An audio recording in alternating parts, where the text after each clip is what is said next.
Okay, you mentioned Paris. So let's dive in because I want to make sure we get to some details. You know Paris incredibly well. You've written books about Paris in multiple languages. It's impressive. Let's talk about someone planning their, you said, at least 3 or 4, could be a week, days in Paris. Well, in terms of staying, I think the first question to ask is what neighborhood do you really want to be planted in? Because that can determine the rest of your itinerary, essentially. I mean, nothing is really that far to get to. And if you're going to use public transport, I mean, you could be in the 11th arrondissement where I live and still, go to the Fondation Louis Vuitton, which is, on the western extremities of the city. So it's not impossible, but I think you need to know sort of what you're going to do the most of. Are you going to be going to a lot of museums? Are you really keen on being near the river? That would dictate sort of what neighborhoods I would recommend to you. And once you've narrowed down what neighborhood you want to be in, and then you can go into sort of, okay, do you want an apartment? Airbnbs are getting way more expensive. At this point, some people think that hotels are back to being sort of the greatest value. And you can also get a lot of boutique hotels, which are really, really charming, really interesting, great views, great services, and put you sort of in the heart of the action. I know a lot of people who stay in the Saint-Germain area because it's like, it's close to a lot of things. It's good. It's near the river. It's very charming. It's very picturesque. But for the best food experiences, it's not there. So I think the person who's planning needs to think like, okay, am I the food traveler who really just wants to go to all the best restaurants? In which case, there's a huge concentration of them in Eastern Paris. Maybe it's best I stay sort of right bank over by Bastille or near Oberkampf or in the Marais at least, because at least that is, sort of getting you closer. If that's not your thing and you really are like, I want to go antique shopping and go to museums and be in the pure center of the city, then I'd say, yeah, you could stay in the 1st, you could stay in the 6th, you could stay in the 5th, but it might not be the most sort of like dynamic in the evening. Generally, I think that the 7th is one of the more boring places to stay. It's very sleepy, it's very residential. So yes, that's closer to the Eiffel Tower, but like you don't need to see it in your backyard to have a wonderful experience. I just realized we both have been to Paris. You've lived there 16 years. I've been there a bunch. For anyone who doesn't know, Paris is structured with a bunch, about how many? Like 20? a snail. It's a snail. 20 arrondissements. Yes, and they exactly. kind of circle around from the center. So one being dead center, going clockwise around to 20. So just if you hear references to the 7th and the 5th, there you could just search Paris map and you'll see all of these numbers highlighting the regions. Yes, it's true. I often forget that this is not, the most common knowledge. I take that for granted. So good thing you reminded people. At the end of the day, if you're like, I struggled to find a place and this is what I could find and it was in the 15th arrondissement, you'll be fine and you'll probably have a really lovely experience, but it's not ideal, right? So there are just neighborhoods where you're going to get really like get the sense that you're in the heart of things, that you're close to things, that you could be, it could be practical given the type of trip you want to have.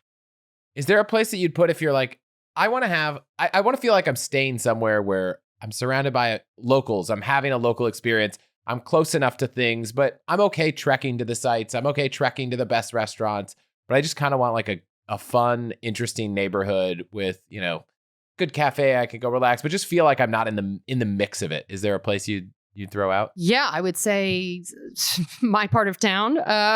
You could stay near.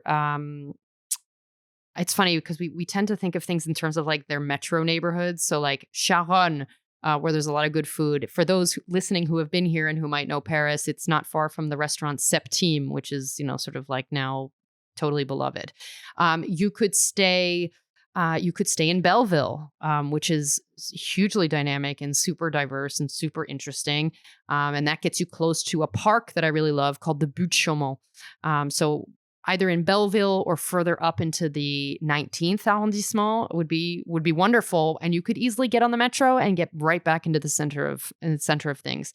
And then on the flip side, if you want sort of a very calm and quiet experience, then yeah, I would say the fifth and sixth, deeper in, sort of closer to like Luxembourg Gardens, is probably going to be more of a tranquil, serene, relaxing kind of experience that isn't necessarily, right in the middle, but will be lovely. And just for everyone's awareness, I don't want to go in and say, here are the 50 sites. Like, we don't need to list off all the tourist destinations that everyone can find in any guide or anything like that. But I would love to tap on what are a few things, because like you said, we don't want to plan your whole trip for you. We want to just give you some inspiration. Are there a few things in Paris that you think aren't the obvious attractions or activities that someone should put on their list to check out? Maybe they're not good for everyone, but for some people, worth sharing. Yeah, I think people who are overwhelmed by the Louvre, especially, which I know I am, there are plenty of smaller museums. This is sort of the city of smaller museums, and also what you would call a house museum. So sort of the former private home of a very prolific writer, artist. And there are several that I think are worth visiting. The Musée de Montmartre, which is in the 18th. So if you're going to go up toward the Sacré-Cœur Cathedral or Basilica, in that neighborhood, so the 18th arrondissement, that's a fantastic, small, really intimate museum. And I believe they have a nice inner garden.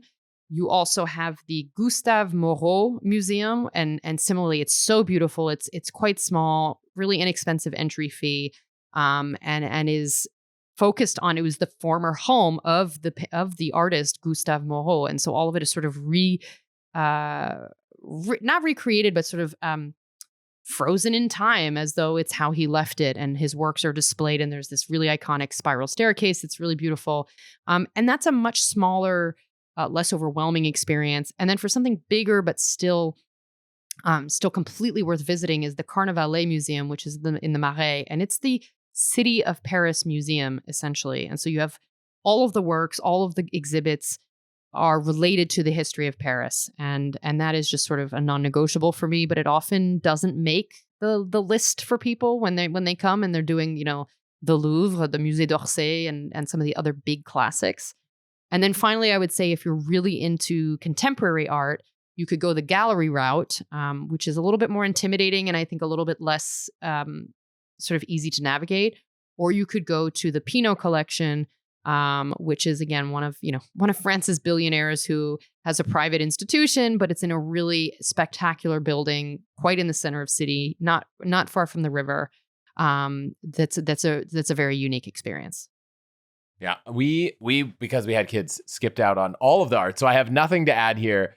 But the Cité des Sciences Museum, for kids, yeah, that's great. Absolutely, I wish our kids' nap schedule allowed us to be there longer, but I will give it a plug there. It might be the best kids' science museum I've ever been to, which I can't say I've been to a lot, but it was awesome. The park around it was awesome. Yeah, easy to get to. So that's my one plug. That's a good plug. And also I would say another spot that's also very good for adults and kids is the it's called the Musée de la Chasse et la Nature. It's the Nature and Hunting Museum, which sounds like kind of like it could be a little bit grim, but actually it's super well done. It's beautiful, and for kids who are like interested in seeing animals and paintings of animals in the natural environment, that's a good choice. Or the Natural History Museum, which is in the Jardin des Plantes, which is one of the gardens. And there you'll have dinosaur bones and fossils and all sorts of stuff that's like really good for kids. Any other kind of like unique, weird tour kind of stuff, whether it's like at a market or is that catacombs or is that just overrated or stuff in that vein that's maybe not the museums that we're kind of typically told about, but kind of cool, maybe other experiences? I do think the catacombs is a really unique experience. You really have to be someone who's not afraid of closed quarters and closed spaces. I think you also sort of have to plan ahead, because I know that if you go too late in the afternoon, you may hit a point where they're not actually letting anyone in anymore. And so you've just sort of waited in line. It's very cool, though. I mean, I think that's something you're not going to get in a whole lot of other cities. And then beyond that, I think there's some sort of unusual tours you can get on that are sort of like taking you through a specific history. So it might be like, a Paris under the occupation, or something like the Women of Paris tour. So there are things that are sort of not necessarily super unusual, but just not your general overview kind of experiences that are worth looking into.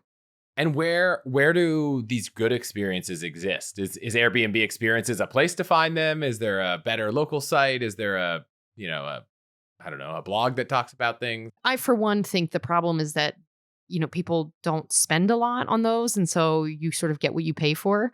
I think that there are a couple of things you can do if you're interested in wine tastings. There are certain specialists, for example, certain spaces. There's the Cave du Louvre. There's Cave Woman Wines, and she runs different events in her wine shop. I think you sort of have to be specific when you're looking. But if you're looking for a service that has multiple types of tours or experiences, I think it's good to look at, for example, Context Travel, which is a company that runs experiences and tours in a variety of different cities in the world and have very good docents and very good themes. And, I think in general, the quality of the experience is very high. In Paris specifically, you also have Paris by Mouth, which are obviously, as the name suggests, food-focused tours. And then there are a bunch of independent, smaller run kind of experiences in food. I mean, food is really the area where we're like bursting at the seams with options. But I would say, either you get recommendations from, let's say, like a travel planner who has connections with certain key guides, or I for one do a couple of tours upon request that are based on my books. But I don't do this full time. So it's sort of like an upon request thing. If you're looking for something you can sort of jump on at last minute, you need to sort of find bigger companies. Get Your Guide also has some that I think are going to be a little bit more qualitative than an Airbnb experience.